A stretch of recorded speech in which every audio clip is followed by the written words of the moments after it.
right, we'll give this a nice 10-ish second. They can hear us right now, though, just so you know. Oh, no. How dare they? You can't hear us. Can't see it. It's not live. It's still waiting. I'm pretty sure our mics are hot. Yeah, At least we that's are. how it was at home. There. The chat's just going static that we actually figured this shit out. We did it. We really did it. Baby, let's do it. All right. 3, 2, 1. Hello. Okay, your mics are hot. And we are live. We are finally here. Let's go. We've got the usual crew. I am Matt Savoca here with Nick Lepri, but we also have a special guest here right now. And another exciting thing, it may not look like it on your screen, but we actually are with each other right now. See, there's our hands going into the other shots because we are actually all together with the Stokastic crew getting together in Chicago. The whole team, it's been an incredible time, just a surreal moment meeting all these people that we've been on so many shows with, and we are excited to get into yet another live best ball draft with you. Alex Awesemo Baker is somewhere in the building. The man is very, very busy, but we are going to get started with this draft because I know you're very busy. I know we're very busy, so we're going to get this going. We just put a link to a private draft into the chat. And now we'll say hello to everyone. Nick, how are you doing? I realize it says Chris Karen 82 next to you. That's not who you are. Nick Lepri, what's up, man? Follow him at Notorious FNTSY. What's going on, everyone? Hope everyone is having a great day. It's a nice day out in Chicago. It's very weird because at home it's 5:30 right now, but here it is 4:24. So feeling great. Eric, how are you feeling considering right now it's probably, 1 o'clock where you live? Yeah, no, this time is just a construct. We are living a different world out here in Chicago. It's been beautiful. I'm 2 hours in the future coming from the West Coast, but another beautiful big city here, another good time. Obviously getting to meet everybody, kick it with everybody. It's been decent, I will say that much. It's been decent, yeah. A lot of not too much debauchery, but a lot of fun. My voice might be gone come tomorrow. Gotta repair a little bit of the damage, but otherwise, I've enjoyed myself. That's for sure. We were hearing some sultry sounds coming out of Eric Lindquist's voice after the evening. But yeah, we were waiting for 6 more people. One of the things that we do as we wait for the draft to fill is we go through some of the news and notes that have happened around the league, anything that sticks out to us.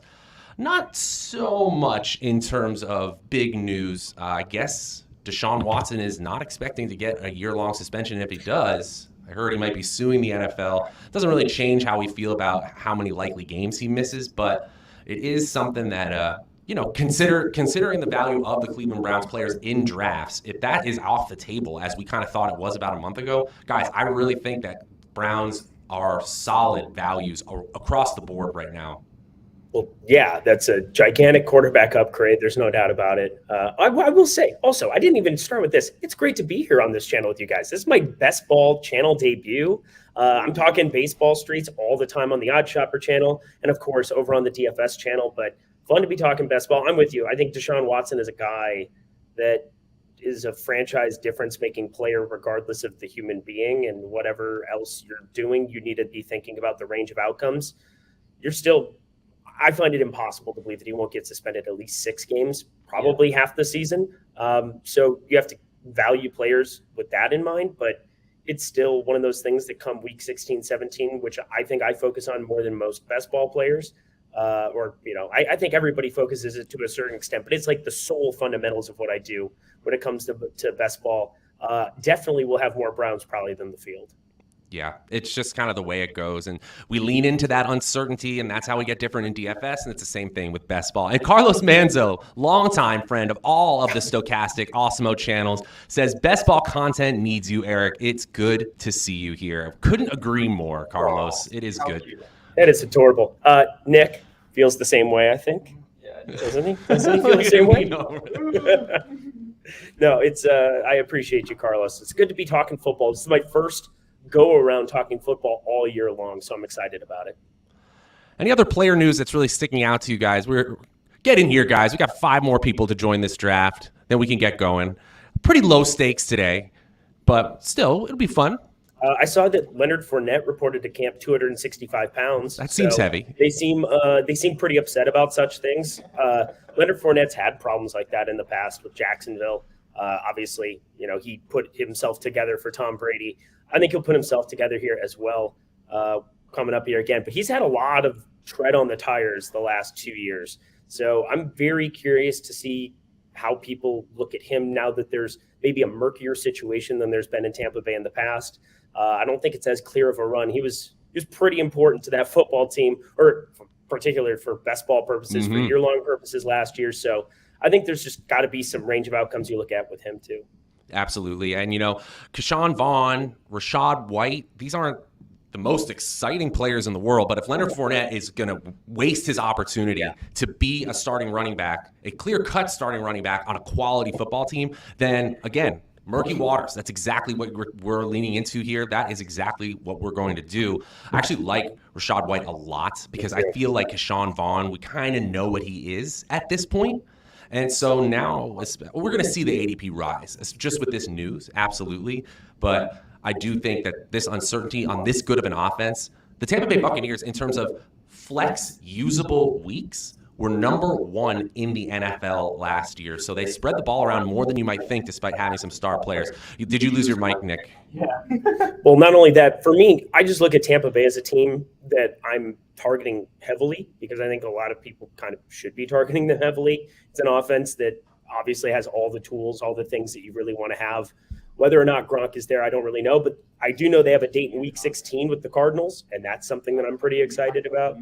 I'm just going to let them keep doing that as I'm talking through it because I love it. But, that's just, for me, such a big part of looking at these playoffs. Like, you get to a Week 16 situation where he's a lead back. If something happens to Fournette, if he doesn't play well out of the gate, they'll always go the hot hand approach. And then you get the Bucs, I believe, is the against the Panthers in Week 17. So that's definitely a team with back-to-back fantastic matchups come to the playoffs. Yeah. We're going to take our chances there. And Nick, our technical difficulties have been solved. Thank you to producer extraordinaire Chris Karen, who is also here in the building. Nice to meet him as well. Arizona Cardinals and Carolina Panthers. It feels weird, but the Carolina Panthers stack is one of my highest owned stacks right now in best ball because I want to lean into the Tampa Bay Buccaneers. No, do I think the Carolina Panthers have an incredible season this year? I don't, but I feel like I understand the way that they're going to use their top 3 players, and now they have a competent quarterback. I think Baker Mayfield actually is quietly underrated. He was much more hurt than people realized last year. Torn labrum, he honestly shouldn't have put that film on tape. Like, he should have just shut it down. You could say he has that dog in him, but it ultimately made us feel like he's not a very good quarterback. I disagree with that. Over the course of his entire career, his efficiency has been a little bit better than league average. Okay, sounds like I have an echo. Let's make sure I get rid of that. Thank you, Captain Spock. Yeah, it's not like not Matthew Stafford. I almost said Baker Mayfield is like the second coming of Patrick Mahomes or something like that, but he's much better than people give him the credit for, and a significant step up from Sam Darnold, who at the beginning of the season last year looked legitimate, but towards the end it looked like he really had no idea what he was doing. Yeah, well, think about Jarvis Landry and how efficient Jarvis Landry was for probably one of the most undervalued wide receivers of the last 2 years. Yeah. And so he still found a way to make players around him fantasy competent. And so, you run into a DJ Moore, obviously, you run into a couple of these guys that we know we can still find some kind of a shootout potential. Phenomenal matchup. Again, Week 17, playoff day. The thing you need to be thinking about, or the thing I'm thinking about the most every single time, that doesn't get a whole lot better than playing catch-up against a Bucs team. Yeah, 100%. It's all about those Week 16, Week 17 matchups, and especially in the games where there's going to be nice weather or a dome. That's something I've kind of looked at a bit now. You never really know what the weather's going to be like, but in Buffalo, I'm pretty sure that it's not going to be the best weather in January. Yeah. Build him a dome. The dumbest thing ever. Build Josh Allen a dome. Yeah, it's very strange how they keep talking about this. They're saying they're going to build a dome above Soldier Field, apparently, to try to prevent them from moving, because apparently they want out. People want out of Soldier Field. I think they're just negotiating. Well, we asked some of the Chicagoans. I don't know. I think jammed the under of 6.5 wins. It's now minus 150. Hopefully you guys got on that earlier, but slamming the under of 6.5 win total there for the Bears. What about the Jets? What is their win total? 4.5? I don't know, but I bet the Jets to make the playoffs at plus 1,400. Yeah, that's down to fucking plus crazy. 700. So that was fun too. Why did their line move? Is it because of Zach Wilson banging that girl? Yeah, it's a phenomenal reason to move a line, in my opinion. I don't know. Milf's over expectation. I think that needs to be built into the new model. How did we not do that? Oh, man. Point per MILF league. PPM. He's 1-0. Whoever has Zach Wilson. It's a good call. Oh, man. Let's see what else. I guess J.K. Dobbins, we got some news, just more of like a confirmation that it's uncertain whether he actually gets into the lineup for week 1. Doesn't look like he's going to play in the preseason at all. And Gus Edwards, who also tore his ACL in 2021, actually looks like someone who's further ahead in their recovery. I've said all offseason long that I believe that Lamar Jackson is the best singular pick you can make in fantasy football this year. Ooh. However, I am taking shots at these late round running backs in best ball continually. And Mike Davis, remember, coming over from a mediocre year in Atlanta, I actually think he could get some decent run, and he's going undrafted in many drafts. Guys, running backs correlate well to positive performances from Lamar Jackson, much better than QB-RB combos typically correlate. So this is something where I'm definitely taking chances here with the Baltimore backfield. This is the best rushing team straight up in the NFL. Mike Davis breaks my heart. Last year, one of my 3 highest owned, I know, in best ball.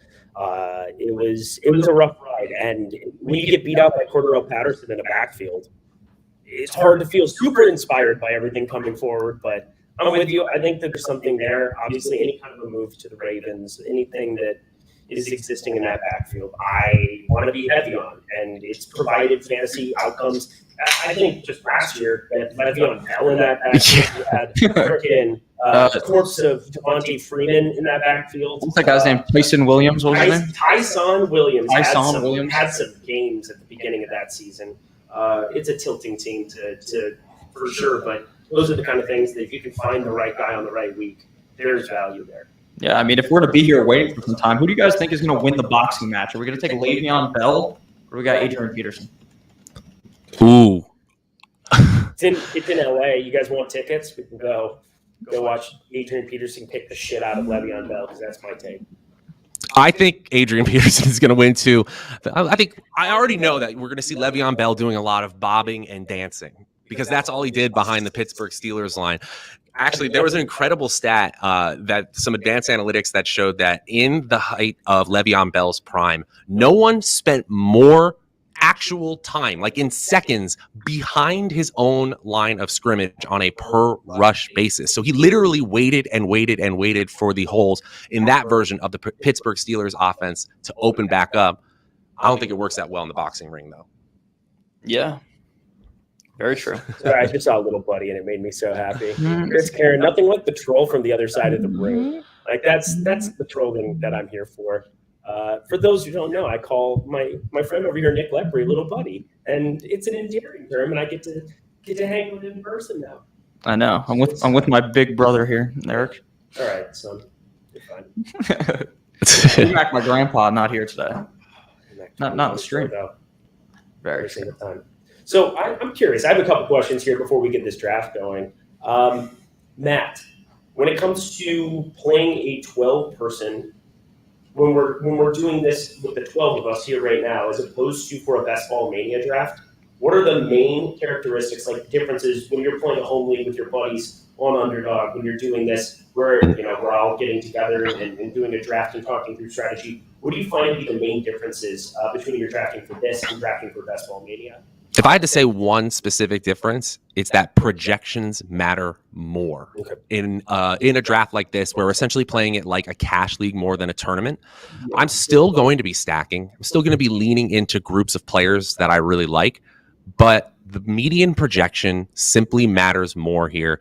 Obviously, I still want to get first, second, or third. That's where I get my money, but I want to have a team that can compete at a floor level. I'm not chasing ceiling quite to the same extent. Does that make sense? Yeah, totally. I still want the ceiling, but yeah. What do you think, Nick? Yeah, definitely. I mean, the stacking aspect of it just is not as important here. You don't need some crazy 5-man Bengal stack to win like you would maybe if this was the best ball mania. So I'm not looking as aggressively in terms of stacking. I still think stacking your quarterback with a receiver or tight end is very important, but I don't think you need any crazy 4 or 5-man stacks in order to win one of these drafts where it's just you against 11 people. And the strategy certainly changes depending on how many people you're in the draft with. We're doing 12. There's ones on Underdog where I think it's 6 people, 3 people as well. So definitely different strategy depending on the league size. Yeah, not to just pulverize my strategy, but I'm more than happy to take running backs from the same team. Like when we're talking 12, we're talking like a 12 person like this. I look at certain teams that run a ball a certain percentage of the time or pass a ball a certain percentage of the time. And if there's value at that pick, I will handicap myself a little bit. Just I will take the ceiling off in a way that I won't for Best Ball Mania, for the puppy, for stuff like that. I'm more than happy getting all of the Baltimore running backs. That I'm sure they'll sign 3 other one, but I'm more than happy to get those kind of guys. So I don't know. It's just something that I've experimented with. I think I had a better year last year playing 12-person leagues, 10-person leagues than what I did overall with my best ball portfolio. Part of that was the evisceration of Mike Davis. Appreciate him very much. But I do think that I'm just taking best available as much as possible. Absolutely. Gosh. And Carlos Manzo says it really well in the chat. It's the difference between GPP and cash game strategy. And honestly, that's one of the reasons I wanted to do a draft like this today, is because not only is it different strategy, and we got this draft starting up in 30 seconds. Thanks for joining in. It's going to be super exciting. The other part that I really think is fascinating is we can do make choices, as you said, Eric, that are leaning into typically negative correlations. Yeah. By saying we want to capture ceiling as much as possible in tournaments, what we really mean is we want positive correlation wherever we can find it, even if it means sacrificing median projection. But what you're saying is now those negative correlations, we can take some chances for some asymmetrical upside because we don't actually need to hit that 0.1% outcome in the same way to take down that $1 million prize. And another thing, guys, this is a very profitable area of best ball for a lot of volume players. These 12-team and 10-team cash style drafts. You can call them bankroll building drafts. Not that they're incredibly easy. This one's going to be a pretty tough draft today. But in general, using the tools from Stokastic.com. By the way, guys, Stokastic.com/best-ball. We got promos all the time. We've got ranks for you for every single platform. We've got cash game ranks. We've got tournament ranks for Underdog. We got all the other platforms around the best ball community. A really exciting offering from us, and I do think that we can help you build that bankroll so that you get more shots at the big time tournaments like the Puppy and the Best Ball Mania. Yeah, Savoca, can you refresh your thing on my end? Is it loading on your end? Can you see? Yeah, I mean, I'm on my phone. No, I'm saying on StreamYard. Okay. StreamYard has frozen on us. Oh, it has. Okay, yes, I'm on the clock. It's good now. Yeah, we're rocking. We got draft off. Oh, am I up at the 105 with Cooper Cup available? Well, I'll just let this ride. Is this real life? How did I get Cooper Cup at the 105? Because God has graced you with a beautiful gift, and I'm going to get one of 2 guys that I'm just smashing at this spot. So I'm getting either Justin Jefferson or Austin Eckler. So that's a lot of fun. Najee at the 106. So I'll just take the best wide receiver in the NFL at Justin Jefferson at 7. That's cool. Yeah, that's an easy pick. Great start, Lindy. Thank you. It helps him just, be a homer of your Minnesota Vikings team. And I don't know, something tells me Minnesota might throw the ball a little bit more this season, just throwing it out there. That would make sense. So I'm up on the clock. It's either Stephon Diggs or Dalvin Cook for me. I'm not going to get a little bit spicy here and draft like Travis Kelce. So I'm just going to go with the best receiver on the board, in my opinion, and that is Stephon Diggs. But I also like Devontae Adams. So I'm going Devontae Adams instead because I'm like that. I really think that even though he's in Las Vegas, he's going to be just fine, right? Even if he doesn't get as many targets, the efficiency will be fine. He's a touchdown monster as well. So I really like Devontae Adams, even in Las Vegas. What do you guys think about him? I like Adams way more than I like Stephon Diggs. Hot take. Wow. I don't think that's really that hot of a take, though. I'm with you, Nick. I don't think it should be that big of a hot take. Fresno State connection. Welcome back. Shower narrative. Best friends, shower narrative. Maybe literally shower narrative. I don't know. They seem like they're brothers in life. So there's definitely that. I could not be happier. All right, Rinpack, you knew he was taking a Kansas City game. I wanted to set the line on him taking Travis Kelce at minus 15,000. Cash those tickets, everybody. Rinpack. I thought he was going to take He's going to MVS. take 8 Kansas City Chiefs over under in this draft, 7.5. I'll take the over. I bet he takes more. Saquon Barkley at the 202. Seems like Saquon screaming up the board. We got Eitan Shander in the draft, too. We got to give shout-outs to these guys. I mean, I don't know Gerardo, DFS, but I good people. But, yeah, we've got Shander Show. We've got Rinpack. This is not your average 12-team league coming up here in this draft. That's for damn sure. Absolutely not. Tons of talent in the room. Shander Show up again. He has used his full clock each time. Picked Diggs the first time. Now he goes with his first running back, Joe Mixon. Honestly, and a little correlation there, right? Cincinnati and Buffalo meeting in the playoffs. I like it.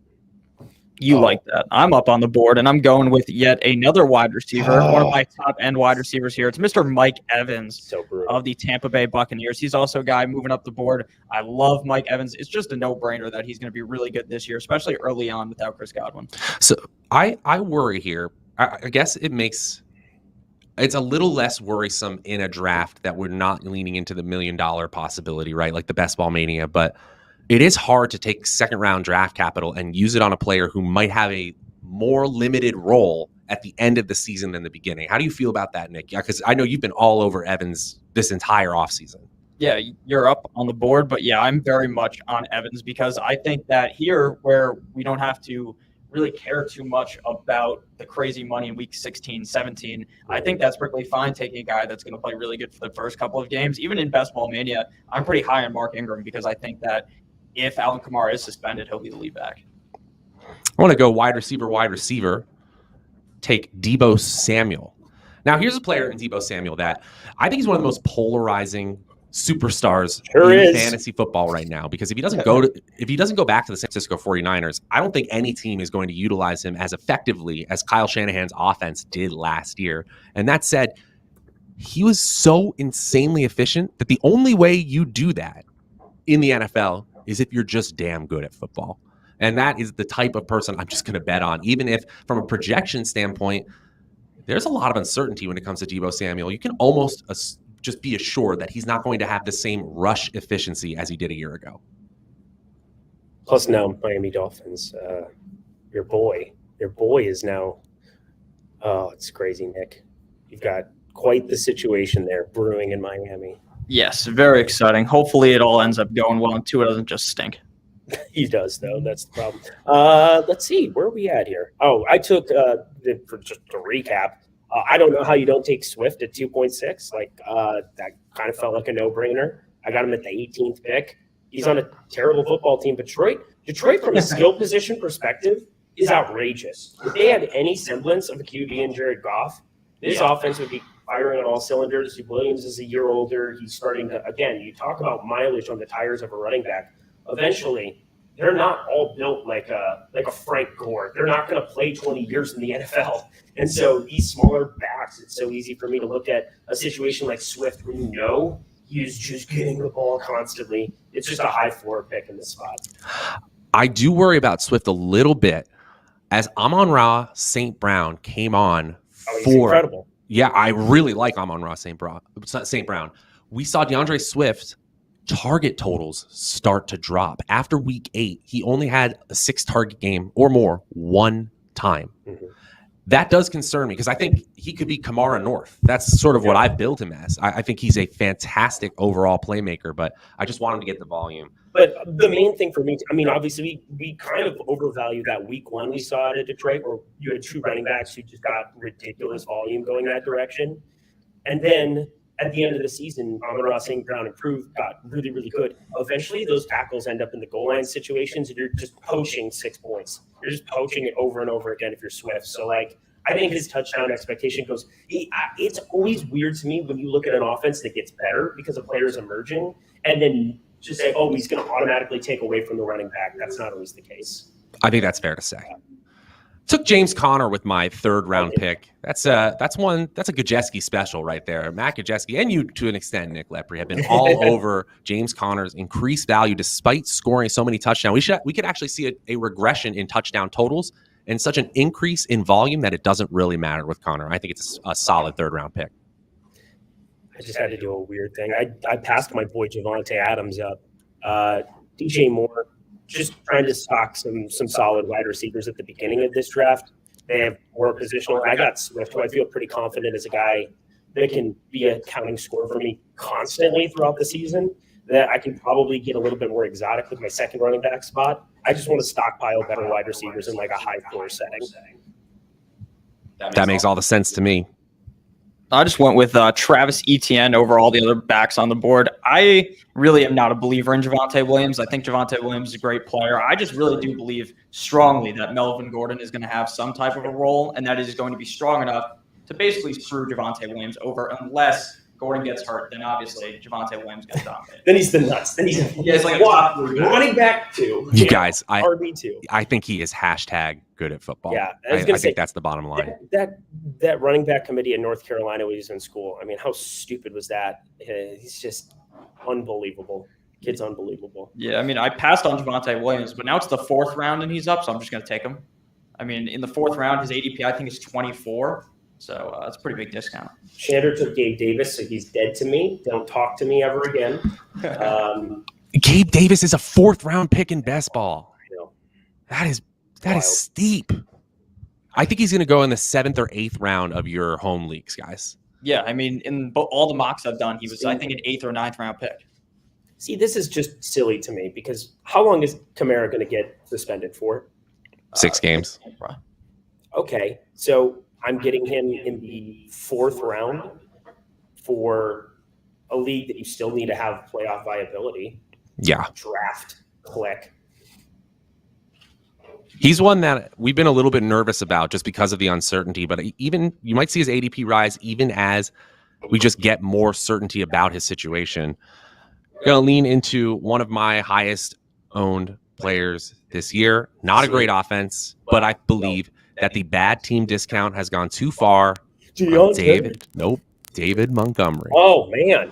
David Montgomery is a player that I think that if you just look at the expected usage and you took the team situation out of it, you would probably expect him to be a 3rd round pick, maybe late 2nd. But the fact that he's consistently going mid 4th, sometimes into the early 5th, I just think he's discounted way too much. I love Deontay Johnson. Great pick. He goes 1 after David Montgomery, and it was certainly between Johnson and Montgomery for him.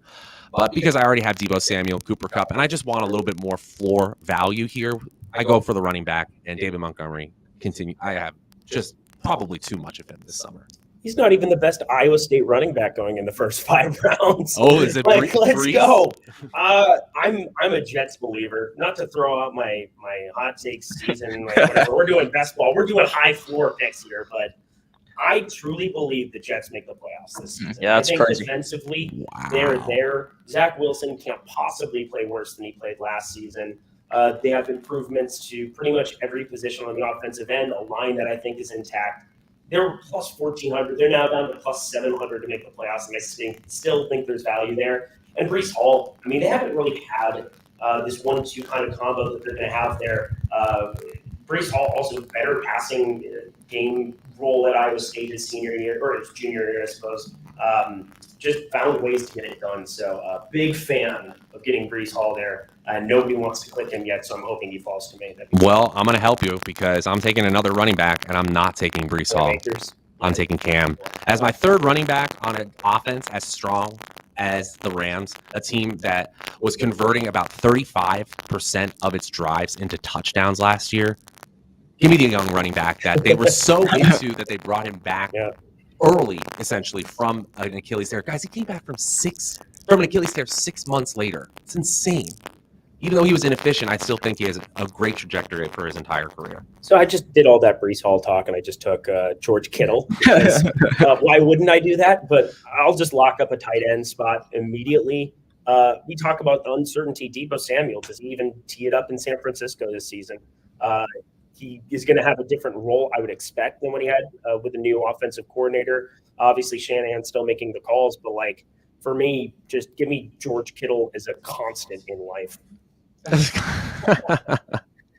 I went with Jerry Jeudy. Now, I don't actually like Jerry Jeudy as much as I do with Cortland Sutton, but I'm pretty confident that with the team I've drafted now, I already drafted Javonte Williams, so I'm kind of pushing into the Denver narrative. Again, I'm not trying to do some crazy big stack here, but if I get Russell Wilson later, that'll be a nice positive. Oh, little Denver. I like it. Yeah, now it was interesting to see. Rinpack, why? Oh, no. Why? Here it is. This guy, this idiot, I knew you were going to do it. 6th round. I was taking him. I can't believe he and I both have the highest owned wide receiver on our underdog boards is the same guy. MVS, the most undervalued player in the NFL. I hate him so much. I mean, I'm just taking chances on this receiving core in Come Kansas on. City. I said on a previous stream that this is going to be the most fun you'll have drafting Kansas City wide receivers because Patrick Mahomes will make a star out of somebody and they will go significantly higher in the draft. So the uncertainty here, we've been talking about leaning into these murky waters. The uncertainty around the wide receiver position in Kansas City will be cleared up this year. So I just think this is the best time to take your shots. Oh, man, I'm at a little bit of a loss here on what I want. I might actually reach a little bit since I don't see any big favorites that I have a ton of. I said Jalen Hurts takes the superstar leap this year, and I'm going to spend a little bit of higher draft capital than I want. I usually like to get him a little bit later.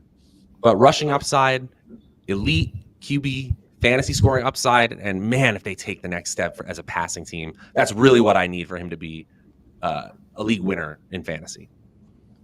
Definitely. I mean, Jalen Hurts has the upside to be a top 3 quarterback. You can even put him in the same conversation as the guys that all got drafted ahead of him in the top 5. So, I mean, Jalen Hurts is still underrated, even though he goes inside of, what is it, the 6th round in most drafts?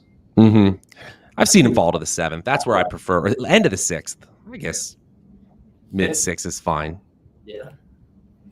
Now, this is my favorite range of the entire board. I don't want to say who my favorite guy is, but I'm very curious where you guys land when you start talking Gage, Hopkins, London, Hunter Renfrow. Like for me, 70 to 80 is just like my favorite range to be drafting in, period. So many great wide receivers. Yeah. I'm all over Russell Gage this year. I think Russell Gage, even if Chris Godwin comes back earlier than expected, he could end up having 150 targets on this team. You forget that AB is gone, Gronk is gone. They have so many vacated targets on this team.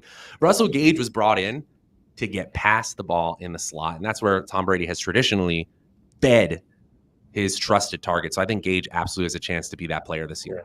I think it's a lot different now because he was going, 10th round, 11th round? Earlier this season, like a month and a half ago, 2 months ago, he got steamed up like crazy on the old Twitterverse. And then Drake London became my guy in this range because you look at the wide receiver room right now for the Falcons. Brian Edwards, Demir Bird, something named Stanley Berryhill, Olympus Zacchaeus. What about NFL players? Auden Tate. Like, come on. Drake London at USC was catching 15 for 240 on a terrible offense with a terrible quarterback. So, that is going to transition well in the NFL game. I agree. He's got a big body. He is different running on the field. I'm not even the USC guy in any way, shape, or form, but our boy Spags is. I could not be higher on a rookie wide receiver than I am Drake London. Yeah. Nick, you finally found your Drake London brother. Yeah, I mean, You have been all we have a lot over of the Drake same London. takes, Nick Lepri. yeah, you watch too many of my videos, clearly. Obviously, I do. Every single one. Oh, man. I will not be taking Russell Wilson in this spot. Let's see. This is just a gross board to be looking at. I hate it. I don't like it whatsoever. But You're going to take Miles Sanders, aren't you? no, this is going to get really, really weird because I obviously took Kamara. I'm going to just go Michael Thomas because we haven't seen him for 2 years, and you're getting a guy who was a perennial top 10 pick 2 years ago with no sample size of football, and I'm getting him at 7-7. That's a guy I feel like I've been landing on a lot. We know who Hunter Renfrow is. We know who Alan Lazard could be, I suppose. I don't really assume he's on an automatic wide receiver 1. He averaged less than 6, or I think it was less than 5 targets per game when Devontae Adams was off the field for the Packers. That's not good enough volume. So I love him because he went to Iowa State. I do not love him as a pick. I just realized that I essentially just took all the running backs in the running back dead zone. There has that's been a great research strategy. that says that it's the suboptimal way that a lot of these players who look like they have strong volume potential often bust in these mid rounds. However, I actually think there's a strange phenomenon occurring where players are getting pushed up out of the RB dead zone or pushed down out of the RB dead zone. And so you can actually lean into the players that you want to take chances on. And so what I typically do is take young, athletic players in that spot. Notice the picks I made are Cam Akers, Antonio Gibson, and David Montgomery, who are all still on their rookie deals. Mhm. I'm taking shots on players who we are underrating their overall talent and knowing that their volume is essentially mid-tier instead of top tier. I think Antonio Gibson, from a physicality standpoint, he comps to players like Jonathan Taylor. And I realize that J.D. McKissic has a role, and I realize that Brian Robinson, a third-round pick, probably has a role built in for him as well. But I still think Gibson is the best running back on the team, and he averaged over 13 underdog points a game last year. Tom Brady. So I was kind of in a conundrum here, but again, this is not a best ball mania. This is not a puppy draft. I would never have taken Tom Brady in that spot otherwise. But when you talk about a high floor guy who just is going to be on a team that he's controlling and throwing the ball around the field constantly, I mean, I obviously have my two pieces of Minnesota. If I can get Kirk Cousins there later, obviously he'll be my second guy. But it locks up a piece of value there when I don't think there's a whole lot of upside. Like Chris Olave would have been the pick for me, but I didn't really feel like I needed to go that direction yet. I love Olave this year, man. Yeah, I get it. All right. Well, before we keep talking about the draft, someone has to keep the lights on in the office. So I will do the ad read right now because we definitely would have forgotten if I didn't do it. So Underdog Fantasy, sponsor of today's video, where we're doing the draft, is the best place to play fantasy football this summer. The Best Ball Mania 3 tournament has $10 million in total prize money. All you got to do is draft your team. That's it. You don't have to worry about going on the waiver wire. You don't have to worry about calling up someone from your office trying to make a trade. They're too busy watching their kid. They can't make the trade. We don't have to worry about that. You also don't have to worry about changing your lineup. You don't have to worry about that. The Underdog will automatically give you the best score every single week. Underdog will double your first deposit up to $100. Use promo code Awesemo, AWESEMO, which is good for 4 entries into the Best Ball Mania 3 tournament. When the puppy opens back up again, that is 20 entries into the puppy. Head on over to UnderdogFantasy.com or in the App Store. Just click on the link in the video description. Again, promo code Awesemo, AWESEMO. Nick, can I just say that ad read in person is better than I thought it Yeah, would there's be. probably That was special, man. I talk in a very loud, DPR is saying in the chat that we have an echo. probably yelling. We're working on it. We have Yeah, also there's still room for improvement, young man, little man. Because I like Underdog so much. I'm so excited. From the rooftop, literally from the rooftop. Literally. Outside, they could hear you screaming about Underdog. All right, I'm up here. 15 seconds remaining. I was gonna say, there's no way you're not like. Is there somebody obvious I should pick? I don't know. There's people. There's one guy that would just make a lot of sense for your team. There you go. I don't mind that. Where were you? Where did you think I was going, Eric? I was curious. I mean, we just talked about Olave, and it feels like a guy that anytime you have these rookies that are going in the 90th round, where obviously I just took Michael Thomas, and what's the number one way that Michael Thomas, if he's not on the field, just you can still get value. Olave. I probably in Best Ball Mania wouldn't take both of them together more than likely. A little bit different than like running back, wide receiver, where over the course of a long haul, I mean, everybody's correlated on a team to a certain extent. If you're scoring points, but like if Olave is not on the field, it's dinged. Or Michael Thomas, obviously, the guy you're expecting to not be on the field most of the time. Olave, at least you're still getting some of that wide receiver core. I already have Kamara as well. So I'm just kind of saying, all right, if New Orleans is going to be competent, I have the 3 guys who are most likely to be competent. No, I took Chase Claypool. Chase Claypool has a grand total of 2 total touchdowns in his career, 0 last year. I mean, that's just got to get better, right? He's excellent at celebrating on third down. Didn't he score the 2 touchdowns in the same game? Probably, yeah. I mean, like Deontay Johnson was doing everything last year. So I'm back up on the board yet again. And we're going to go with a little bit of division correlation with the pick I just made and go with Tyler Boyd, wide receiver of the Bengals. I mean, this guy's just destined to finish as a top 32 receiver. He's coming off the board as a wide receiver 50 something, which is crazy.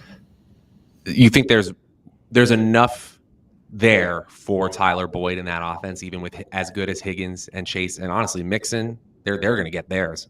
Yeah, there's enough room. I mean, this is an offense that should be better with a better offensive line this season. I just think everything's going to be just fine. See, I think they overperformed last year. I think what you hope for is them being the exact same.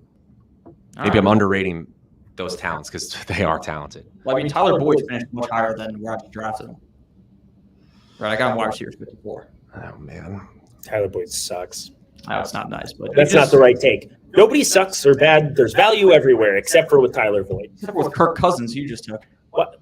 I have Justin Jefferson and Adam Thielen on my football team. It was just a joke, okay? So I'm actually going with the third receiver on the New Orleans Saints. And I don't think we're going to be considering him the third receiver for very long. I think Jarvis Landry fits in with that offense fantastically. And as much as I love Olave, I think you can make the same exact arguments for Jarvis Landry's success within that offense as you would for Olave. Great. I like the first round draft capital, and they absolutely need more receiving prowess. But the way I'm looking at the Saints this year is compared to last year, this receiving core is so good. I mean, they were throwing to what? Marquez Callaway, Deontay Hardy, Traquan Smith last year. Olave, whatever's less of Michael Thomas and Jarvis Landry are going to be significantly better. And remember, Landry was hurt last year as well. Is Adam Thielen just going to score 90 TDs again this season? Yes. Nathan Joyce More than likely. Love Adam Thielen in best ball, guys. No, just you guys wait. There's one guy I'm taking late that if he gets sniped from me, you will never hear from me again. But also, do we have a Mac Charger in the house? Yeah. You're the Mac Charger. I'm about to lose the stream because I'm about to die into the abyss. Oh, look at that. Hero of the people. Wow, what a man. There it is. We'll pass it through streams. This is so great. It goes across the table, one to the next to the next. Right. Oh, I love the Best Ball channel. Yeah, this is great. This is amazing. We are Just oiled throw it live over show here. machine. There you go. Right? Oh, let's Thank go. you, Nick. Oh, is it even going to Gonna reach? get hooked. Gonna get hooked. It's there. It's got enough slack. Not to be getting confused with Slack, which drives me. Wait. I mean, On the clock here. you never get a best ball stream quite like this. No, where it's a bunch of people who are generally crazy people. Man, I think I'm going to reach here. I think I'm going to reach pretty far. Oh no. Oh, no. Actually, I'm going to do this. Look at all the running Jameson backs. Williams. I need a little bit more firepower in my receiving core. I like Cooper Kupp and Deebo Samuel up top, but remember, we start 3 wide receivers. Jarvis Landry, we're probably not getting a whole lot of 20, 25-point games out of Jarvis Landry. We're much more likely to get the 10 to 15-point game. Jameson Williams with first-round draft capital would be significantly higher valued in these drafts if he were healthy, and he's expected back by early October. If he is, I think that Detroit offense is actually quietly underrated. I agree, and I'm back up on the board, and the best running back I actually like here, I already have Javonte Williams, so I can't even take Melvin Gordon, so I'm just going to keep on drafting wide receivers. We're going to go with my boy, Jamison Crowder. I know there's a lot of Gabe Davis lovers here, but I love Jamison Crowder. I think that Jamison Crowder has a bunch of upside, the wide receiver on the team. I mean, it is the Buffalo Bills. They're going to score a lot of touchdowns, so in this range, I'm fine. In terms of weekly usable flex players, the Buffalo Bills and Kansas City Chiefs are tied at the very top for me in our simulations on Stokastic.com are very, very similar as well. Cincinnati, Buffalo, Kansas City, in terms of flex usable weeks, they stand out from the pack. So Jamison Crowder is one of my highest owned players. I think he's going to be great. I don't know. Again, it's like Jarvis Landry. Are you getting a lot of 25-point games? Nope. Probably not. But 10 for 100 and a score, Cole Beasley did that in the same role over and over again in that offense. See, those are the kind of guys I think I like more for this than I do for Best Ball Mania. I mean, obviously, you could find that elite smash game week 16, 17 for them for those purposes as well. But, oh, my God, I'm just in like such a hurting place. Who just sniped KJ Osborne? Of course you did. So I am just stacking up Minnesota, Alexander Madison. I just truly think we still have no defense the way that I see it. But offensive-minded football we're throwing the football around the yard here constantly. It's kind of a weird spot, but I think I'm going to go just sticky here and just kind of lock up. Those are going to be my two tight ends, him and George Kittle. I don't really find any issue getting to two. I'm more inclined to take more quarterbacks, more tight ends in this kind of a format than I probably am for puppy stuff, even though you can talk about formats all you want. Nobody really knows the right way to put them together. I just like Gesicki, and I like this offense, period, too. Miami's got a bad quarterback who can't throw the ball more than 10 yards down the line. Gesicki's one where Blah, blah, blah. the projections are going to be hard to make him look good. Yep. But the offensive quality and the potential improvement of the offensive quality is what you're really betting on, right? Because the other players in that offense go so significantly higher that you have to be right. With Gesicki, especially as you hit the double-digit rounds, you don't have to be right. You can get other tight ends in the group. Also, I love drafting tight ends from this slightly higher ADP spot. Albert O is my favorite. That's why I picked him, but Gesicki absolutely fits that mold. I mean, we just saw Will Fuller come off the board in the 12th round. That's a little crazy in my opinion. I mean, I think Will Fuller's a good player, but he should have amputated his fucking thumb, whatever finger was hurting him last year, so he could have played for the Dolphins. That's aggressive. Well, he played 2 games and got like $1 zillion. So he should have amputated his thumb. Go Yes. on. We could have had 9 fingers. I mean, JPP's still good, and he has, 6 fingers? Miami was going nowhere last season. What was the point? That makes sense. But There you go. yeah, but if Will Fuller goes to Green Bay or something like that, that 12th round selection is going to be beautiful. This board is just lovely. There's still guys that I think are pretty interesting. I mean, there's a receiver available right now who's definitely taken before I can even pick. That is probably the wide receiver 2 on a really good offense, which is just crazy that his ADP hasn't moved much. He's coming to me very, very quickly. I wish I knew who you were talking about. I know who you're talking about. Yeah. If it's weird. Again, I'm very nervous how in line Nick Lepri and I are drafting underdog plays right now. The little man, I guess it's because he's my little brother now. Exactly. That's what it is. Great minds think alike. Simpatico or something like that. Oh, God. This is just wild. He's still not gone yet. I know. He's definitely going to go, though. Maybe not before you. He's definitely gone. I am. I'm taking this guy immediately. Yeah, he's an insta click, in my opinion. Oh, I'm going to surprise you guys. Marvin Jones. I think he's the best receiver on the Jaguars, and the Jaguars are a team that absolutely have Who improvement just took Nico potential. Collins in front of me? Okay, it's fine. Oh, whatever. fuck. You weren't talking about Jalen Tolbert? I took Jalen Tolbert. That was who I always meant. about to say. I think Jalen Tolbert is the most slept-on wide receiver in this range by far. Ooh, I don't understand how you look at the wide receiver core in Dallas and not feel as though he should be on every single football team you have with Dak Prescott, with the inability for the defense to do anything competent on the other side. They're going to be in 55-point total games all season long. You play in a dome. You have all of these good things going towards the Dallas offense every single year from a production standpoint. And welcome to town, young man. I did see an article where they expect Jalen Tolbert to contribute right away in Dallas with the way that the team is constructed, right? Yeah, He has to. I mean, I just got absolutely sniped on Robert Tonyan. I was eyeing him so hard. And he gets picked. Now, Austin Hooper getting picked. The Rinpack special. We were just talking about him. Okay, literally. how many we have to click on Rinpack? How many damn Chiefs does this kid have on his football team? Also, I knew exactly what he was doing before it even started. And I'm just glad he and I aren't in mini drafts together. I didn't even try to draft the Chief this entire time because I knew he was just going to have the entire team. He just says all Chiefs, all He Giants. took MVS in the 6th round, which is something that only I would do.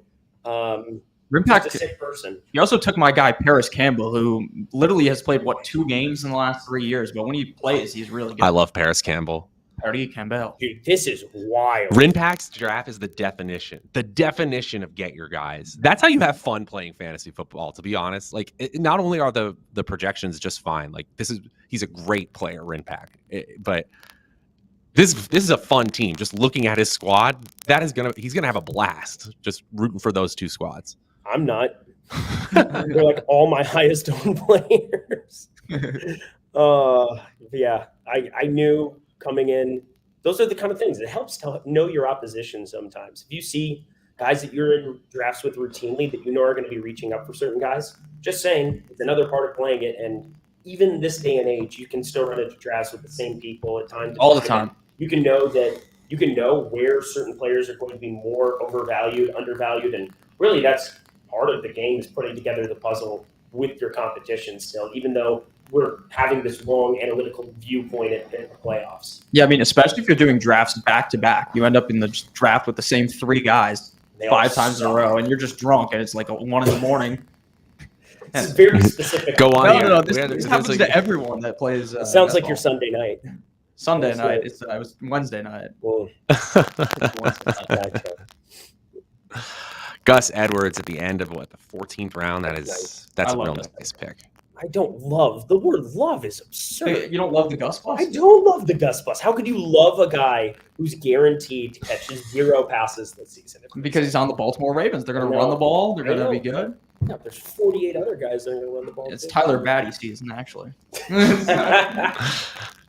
Oh, man. That would really See, mess with people. that's the beautiful thing. Like these late round picks, when it's just like you start getting these formulaic takes, but really just look at the best ball rankings that we have over at Stokastic. Take advantage of those right now because I'm going through certain things. I've got my own sheet that I put together, and it just pales in comparison. You start getting some of your own takes on players like Drake London. It's just a guy that I like that there's a large range of outcomes for, so I can understand why he's done different places on the board. I don't know how you could put Gus Edwards up a board from where he got drafted at still. So, like, I think he got him at the appropriate time, but it's one of those things where those rankings do such a good job. Like, for me, I haven't, done a draft for a week, and so I'm kind of, like, seeing a difference between when I was drafting a week ago and now, and it's just so amazing to have those rankings constantly updated by Nick, Matt, and the team over here. And that is something that we have over at the Stokastic Best Ball page. Not only do we have projections built by Alex Awesemo Baker, Steve the Colts Buzzard, and the rest of the data and tools team over at Stokastic with special metrics like points added, playoff scores. But Nick and I, Matt Kajeski, and other fantasy analysts, we always have our ranks updated so that you can actually get our takes on all these players, and you can go to our consensus ranks page, sort by any of our rankings, and export directly to Underdog. So if you like one of our sets of rankings more than the others, you can actually sort that way, export it, and have it into your Underdog rankings in a couple clicks. Very fun stuff. Stokastic.com/best-ball. We were literally just talking to Rimpack right before the stream, and he just picked every single player we had a nice conversation about. Yeah. He just took Chris Evans, who we talked about for like 5 minutes. No. He showed us his phone and was like, here are the players I'm going to pick, essentially, by showing And then us. he just took Mariota, who we also talked about. Love to see it. He's a sicko. Alec Pierce. Speaking of sickos, my I like that pick, is- Aton. I was gonna say, I was just like, well, let me look at Nick's best ball ranking. Oh, because they're my best ball rankings, because we like the same guys, apparently. It's wild. Like a perfect blend of you and Rinpack. Yeah. This is just a disturbing portion of the draft, I'm not gonna lie. Here's what I'm gonna do. I'm reaching. This is an absolute reach, but it's fine. We're going the 3 QB route. I have my boys, DJ Moore. I've got my boy. I thought I had another Carolina Panther. I guess I didn't. Whatever. Cool. I'm going to live. You'll be all right. Mine on the clock. All I here. needed was DJ Almost. Moore. That was the most important part, is that I had him. And 3 quarterbacks, much more inclined to do it in this format. I've been pretty much a 2 QB guy for the last 2 years, but it just kind of depends on when you get them, I suppose, too. How many running backs do I have? I have 5. Pretty I have 3. balanced here. Take a little home run threat, Raheem Mostert. I like him in regular season-long fantasy a little bit more than best ball, but he's the home run hitter. If any of those players are going to be like the big speed back for Miami, it's going to be Mostert. Chase Edmonds is probably the best all-around talent. That's why he's going significantly earlier in drafts. But I don't think Sony Michel suddenly gets. If there's an injury to Edmonds, you suddenly don't see Sony Michel getting an entire giant workload. It's just not going to happen. You're asking the wrong guy. I'm such a Sony Michel mark. It's No disturbing. way. You like Sony Michel You too? love Sony I love Michel. Sony You guys can do the stream yourselves. This I is love disturbing. Sony Michel. I am such a Sony Michel mark. You don't trade what the Rams did to the Patriots last year, and obviously they had a dying need for one at that point in time. Yeah. Got him up to speed, and all of a sudden, oh, now he's number one, and everybody's shocked that he's going to be the guy who got the ball. What, you think he's going to be equally good in Miami, though? No, he's not. I mean, talk Not about at all. mouths. No, but I'm just saying that I think he's hashtag decent at football. Like, I'm not going to say he's like great and elite. Like, there's only certain running backs obviously. that I can watch with my eyes and see in the data where it's just like, oh, like Javonte Williams is built different. But there's like 5 other running backs that, that you could say the same thing about in certain situations that might just be buried. We see it all the time. I mean, Mostert's another guy that just you get an opportunity for some of these guys, and it's like, oh shit, he's the fastest guy on the field. That's fun. So cool. He has several of the fastest runs by a ball carrier over the last 3 seasons. He's consistently clocked at some of the best speeds in the league. I mean, speed kills. Speed kills. That seems good. Unless you're Tyreek Hill, in which case the ball is going to be 4 feet behind you, and it doesn't I matter. thought you were going to make a joke about another receiver. Nope, just you. Just your team. Okay. Because, again, we're picking the same players. I have to kind of deflect. I'm going to lean into a backdoor Miami skinny stack with Cedric Wilson, who I actually think is the reason that Mike Gesicki is going to underperform this year, because I think Cedric Wilson is going to have a gigantic role in the slot, even if Jalen Waddle and Tyreek Hill have large roles carved out. I mean, Cedric Wilson is pretty good at football as well. I mean, we saw last year in Dallas that he's worthy of a job in the NFL. I'm about to be up. I have to go 3 quarterback. I just got a chief. I just want to celebrate a little bit. Jerick McKinnon, I don't expect a whole lot, but I expect certain spots. I mean, we saw him get the ball more than any other Kansas City running back in the last 2 playoff scenarios. And yeah, there's Ronald Jones. Yeah, there's everybody else, but I don't really care. The guy is athletic as all hell. Spark score God. Give me him. Jerick, I think he's washed. No, he still put up numbers. And they signed him. They signed him, and it was an investment. I like investments in players. 10 mil. Marcus Valdez-Scantling. Oh, my boy. Me again. People are flying off the board. Now it's just Terrace Marshall season. There we go. Yeah, I love that pick. I took J.D. McKissick. He just seems like he has a clear role. Yep. Very clear role. All right, final round. Zay Jones goes off the board. I wish I had a third quarterback, but it's not to be. Actually, who's your favorite, like, if you're going to get insane in a best ball mania, who's your favorite ridiculous, not even in the top 210 of ADP? No, it's Tony Michelle. I just picked him, actually. Guys, Braxton Berrios had a huge role. His ADP is on 215. We're talking like 10 targets in a game, and he's running with the ones. I get it. Elijah Moore, Corey Davis, Garrett Wilson, the Jets. I understand it all. Braxton Berrios was the only productive part of that team last year. Why would they not play him? I've been taking some Desmond Ridder. Ooh. So here's my thing. Again, it's an Atlanta team, high totals, dome situation. And how many times has Marcus Mariota just gotten benched after week 4? Yeah. Benched after week 6. Yeah. And you're taking a last pick off the board. Nobody really goes the quarterback route unless it's, a backup, obvious guy, Trey Lance, a situation with him and Garoppolo where, you're picking at straws there. So I'm just throwing it out there. I wanted to give the people Desmond Ridder to finish because that seems like the perfect time for me to end it. Yeah, I mean, I'm a Randall Cobb guy personally. I still like Randall I Cobb. like that pick too. Yeah, I dig it. All right, the draft is finished. Producer Chris in the background there saying hello. What's up, man? And I think it's well worth it that we go through each of our teams here, talk about what we were thinking, what we were working on. So we'll start with you, Eric. Go through your roster. Tell us about it. Yeah, Let me try to pull it up here as find well. it here. Yeah. If I could just look at it here because I've got too many damn things here. There we go. Beautiful. Pull it up for me. I'll see it here in a second when it pops up. I just know number one. I mean, Justin Jefferson. It's him and Kupp. Those are the 2 I think best assets in fantasy football this season from the wide receiver position, which I value more on Underdog, like most people do.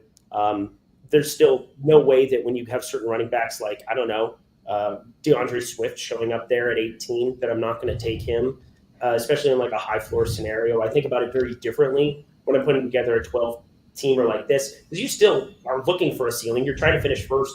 But I think there's such a built-in floor. And then there's reaches that I have that I feel comfortable with. I mean, Kamara, he's not going to be useful to me for 6 weeks, but I've got enough, I think, from Swift. And then McKinnon, I think I can get some kind of accounting score going from 2 other guys. Madison, just correlation with Jefferson, Thielen, and Cousins.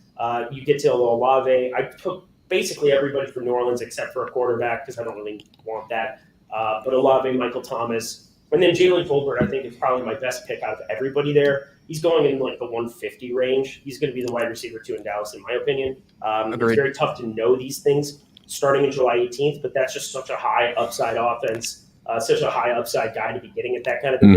And then 2 tight ends, that's kind of my standard build. Yeah, I think Kittle is still highly underrated this year just because of the mouths to feed in Trey Lance argument. You guys talk about good at football. George Kittle is good at football. Good. We Very move true. over to your team, Nick. All right. At Notorious Fantasy. FNTSY, actually. FNTSY, get it right. All right, man. yeah, get it right. Okay, so my team, I'm just going to go from position to position. My quarterbacks are Russell Wilson, Deshaun Watson, and Ryan Tannehill. Deshaun Watson has the same bye week as Russell Wilson, so I just trapped myself into 3 quarterbacks. There's also a chance that Deshaun Watson doesn't play at all this year. I think he's probably going to play at least a couple of games. My running backs, I went Travis Etienne, Javonte Williams, Damian Pierce, Michael Carter, J.D. McKissick. I really like Damian Pierce a ton. Marlon Mack coming off the Achilles injury. I did talk about how I think Marlon Mack is definitely a value based upon where he's going in drafts, but I think Damian Pierce is going to end up being the guy. And then at wide receiver, I have Devontae Adams, Mike Evans, Jerry Jeudy, my guy Darnell Mooney, as well as my other guy, Treylon Burks, Chase Claypool, Tyler Boyd, Jameson Crowder. My tight ends are looking bleak. I've got Tyler Higbee and Evan Ingram. It's always Evan Ingram season around July because you always see a picture of him like shirtless and you're like, damn, He that's could an be athlete. good. Damn, he could be good. And then he sucks. But he was on the Giants. Not on a great team in Jacksonville, but maybe things get a little bit better with Trevor Lawrence. I have an unbelievable amount of respect for that take on the shirt off. But here's the thing. 99.9% of NFL wide receivers, running backs, and quarterbacks are going to look pretty good with their shirts off. Now, what about Leonard Fournette? What about Eddie Lacy? Yeah, or Eddie He's in Lacy. the 0.1% Yeah. Eddie Lacy season. Oh, my God. So I definitely went much more running back heavy and much more balanced than I typically would. I did want a 3rd starting quarterback, but I kind of waited a little too long. I'm still fine with the rushing upside of Jalen Hurts, and I think Matt Ryan is highly underrated as an upgrade in the Indianapolis offense compared to Carson Wentz. The running back situation, this is not my favorite running back room. I went for touches over everything else. I did go with youth for the most part with David Montgomery, Cam Akers, and Antonio Gibson, but the reason they are falling down draft boards is because there are tons of situational uncertainty for all 3 players. Devin Singletary is the one that I think is just a home run pick where he's going in drafts at pick 92. Guys, he's a top 10 running back over the course of the final 8 games of the season. And we're talking top 5 performances in there as well. Against the Jets and Falcons, he had top 3 performances to finish out the fantasy season. And then the wide receiver position, I need Kupp and Debo Samuel to do their thing like they did in 2021 because I have a ton of uncertainty after that. Jamison Williams hasn't played it down and he may not be ready for week 1. Jarvis Landry looked like a shell of himself last year. He said himself that he was injured. Marvin Jones took a step back. He's going to be 32.5 this year. Odell Beckham had a good surgery apparently, but he's still not signed by a team. And then Cedric Wilson and Braxton Berrios, 2 players who I think are capable of sneaky 8 targets for 115-yard games, but that's not the most likely outcome here. I do feel good about Zach Ertz and Albert O. I think we're going to see a solid target floor week after week there. But overall, actually not my favorite team. I was a little all over the place. I was curious. Tough room, The tough Devin draft board. Singletary, I think he's probably the hardest player in going in the top 100. Yeah, the top 100 to project. I don't know what James Cook looks like. I don't know how you value what his passing game role is going to be for Buffalo right out of the gate. But I know with Crowder being a quick slant guy, I know with Devin Singletary, the past issues there. I've always loved him, but I'm trying to not be super biased with him because I've just always liked his value that he's provided. He's still got value attached to it, but I'm very, very nervous about James Cook. I think there's a chance that James Cook is just good, right? That second-round running backs being very good at football is a strong possibility here. And he's on a great offense, right? You know, you could say what you want about the pedigree as well. Dalvin Cook is pretty darn good at football as well. I just think that Devin Singletary literally showed us his upside, and he's in the same exact situation. I personally believe that they drafted James Cook because they know what Zach Moss is. He ain't it. and they need somebody to be as good as Devin Singletary should he go down. And that's what happens to running backs who get a lot of touches. But I'm interested in players who are getting 22 to 25 touches in Josh Allen's offense, period, especially around pick 100. It's really that simple. I love it.